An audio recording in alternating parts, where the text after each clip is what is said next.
Hello, BookTube. It's Amy. As you can see, I have a small stack of 3 books here that are purchases from my most recent trip into Toronto here. And I've got a nice cup of tea here I'm going to drink as well. But as you can see on the top here, we have a Hugh Thompson illustrated edition. I'm slowly but surely adding to my Hugh Thompson collection. This is a work by Austin Dobson, the story of Rosina and Other Verses. And I have to admit, the sheep on here are pretty cute. And that's part of what made me choose this particular Thompson as opposed to another work by Austin Dobson that the bookshop also had. Set my cup of tea back down here. It's got a glassine cover on it, but hopefully I won't have to remove it. The glare doesn't seem too bad. You can see the spine here. There's leaves and a lamb and a sheep and some sort of stringed instrument here.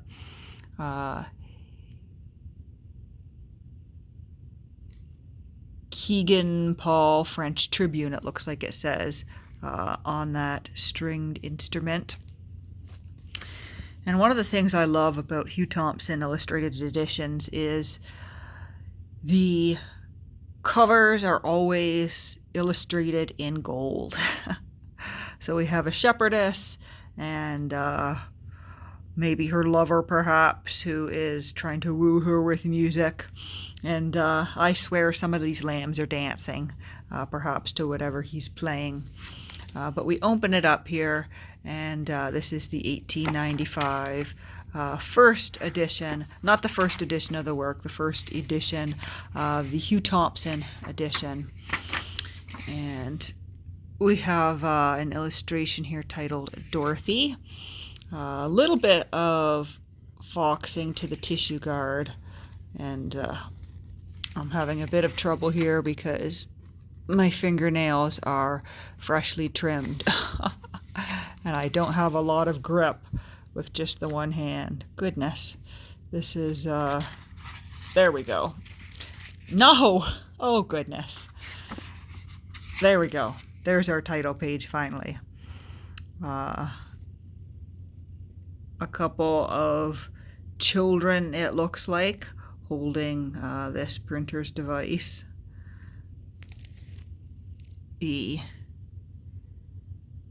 kind of classic and well-known fancy writing of these Hugh Thompson editions.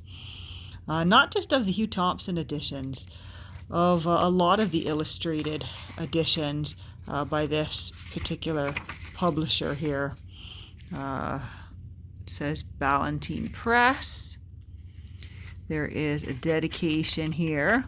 What would our modern maids today, I watch and can't conjecture, a dubious tale, an Isbin play, a pessimistic lecture. I know not but this, child, I know. You like things sweet and seemly, old-fashioned flowers, old shapes and bow, old robin grey, extremely. You, with my Dorothy, delight in fragrant cedar presses, in window corners warm and bright, in lawn and lilac dresses.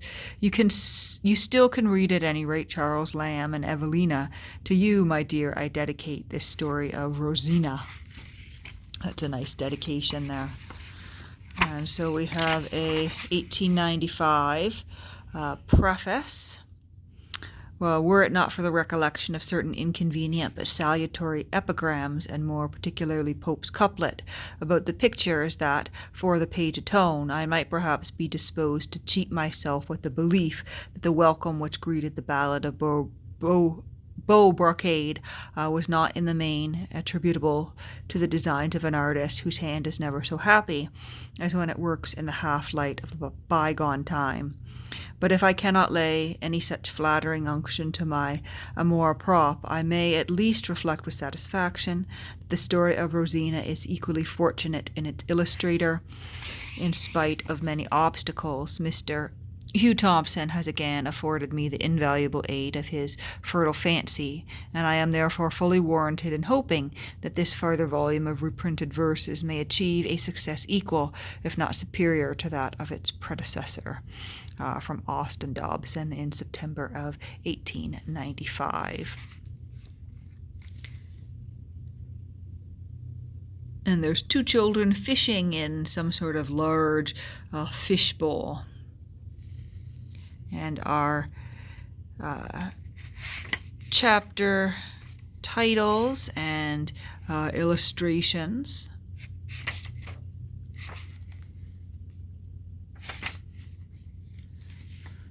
And so there are some nice illustrations throughout. So there's that one, and we'll look at some of these others. So this one, not much to look at on the outside, some significant sunning to the spine. But this is Literary Anecdote to the 19th Century by W. Robertson Nicoll and Thomas Wise, by Hodder and Stoughton. And Thomas J. Wise, was of course later found out to be a forger, passing off things that were not, in fact, what he made them out to be. And W. Robertson Nicoll wrote at least one other interesting book that I have on my own shelves at home.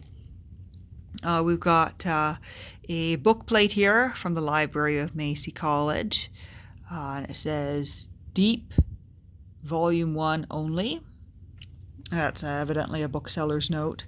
We've got a sticker from a bookseller, perhaps the original bookseller, Frank Murray Bookseller, Maury House, Derby. And so this one has some illustrations. We have a frontispiece here that is coming a little bit loose. And having some trouble with the tissue guard. There's our title page. London, Hodder and Stoughton, Paternoster Row, Literary Anecdote to the 19th Century, Contributions Towards a Literary History of the Period, edited by W. Robertson Nicoll, M.A., LL.D., and Thomas J. Wise.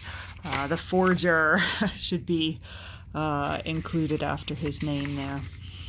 We have a preface and a table of contents.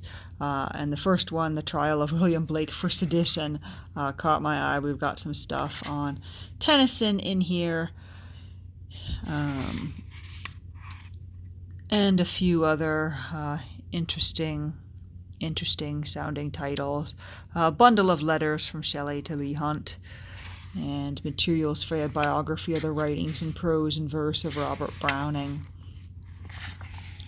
So a very thick collection of literary essays. And then there's this one, which caught my eye. It's in glassine here again, but this is something titled Visit to Paris, which evidently was reprinted a number of times, at least according to the preface of the book. We've got these kind of marbled boards, leather spine, leather corners. Not the most colorful. Perhaps they once were a little bit more colorful. As you can see here, there's some wear on both the front and the back. Some wear on the corners, which is good that it's in this glassine. But I did check while looking at it, and the binding itself, the hinges of the book are sound. We have this little sticker in the corner saying it was bound by Richard Bailey Wotton, which is new to me. I've never seen a sticker like that. I've seen a sticker for, a bookseller where it was originally sold when it was new, but I've never seen a binder's sticker like this. So this purports to be the first edition from 1816. We have our title page here. printed for Longman, Hurst, Ree, Orme, and Brown, Paternoster Row, A Visit to Paris in 1814, being a review of the moral, political, intellectual, and social condition of the French capital, by John Scott, editor of The Champion, a weekly political and literary journal. And this is the 5th edition, corrected and with a new preface referring to late events.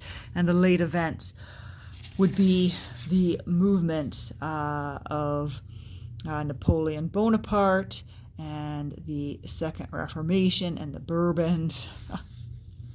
But as I said, I don't really know anything about this work. It was the book itself that kind of caught my eye. Anything over 200 years old, I will take a second look at. And this one sort of caught my fancy based on some of the things I've been reading lately.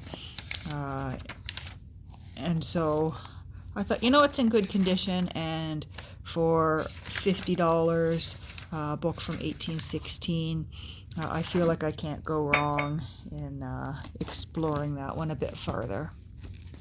So those are my 3 purchases today, and I'm going to finish this delightful cup of tea.